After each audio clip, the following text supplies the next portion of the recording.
Yo, what's up mga bossing? This is A to C Backyard Lettuce. Ngayong araw pa lang ito ay ika-7th day na ng ating tanim.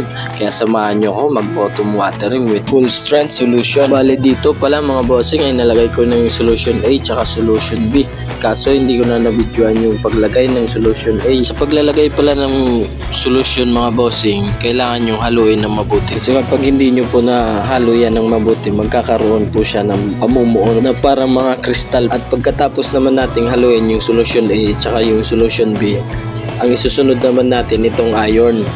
Bale, ang required po pala ng iron pagdating sa foliar is 1 ml per 1.5 liter. At pagdating naman po sa root feeding, 2 ml per 1 liter po. Yan po ang required. At once na mailagay na po natin yung iron, kailangan na rin po natin itong haluin ng mabuti. Kapag nahalo na po natin ng mabuti yan, ang isusunod naman po natin ay susukatin naman po natin yung ppm. Ang ppm po, ang ibig sabihin, yun po yung parts per million. At bali ako pala mga bossing ay hindi na ako nag-half strength solution. Diretso na po ako sa full strength solution. Since ang required na ppm sa full strength solution is 650 to 840 ppm. Kaya pasok na rin yan yung 700 na ppm natin. At once na masukat na natin yung ppm, ang isusunod naman natin yung pH level. Dito naman sa pH level, ang requirements naman dito is 5.5 to 6.1 pH. At once na masukat nyo yung pH na mas mataas sa 6.1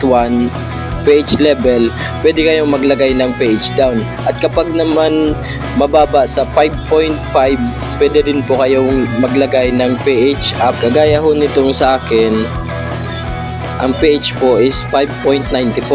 Malapit na po siya sa 6.0, kaya pasok na rin ho yun. At since tapos na po tayo mag-mix at magsukat ng ating nutrient solution, proceed naman po tayo dito sa bottom watering.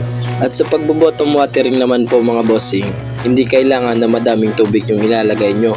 Yung kusa lang na masisipsip at ma-absorb ng inyong halaman.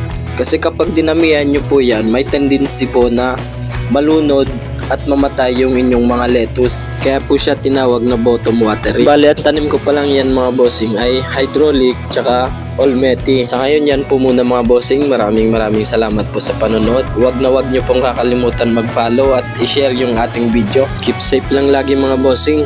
God bless.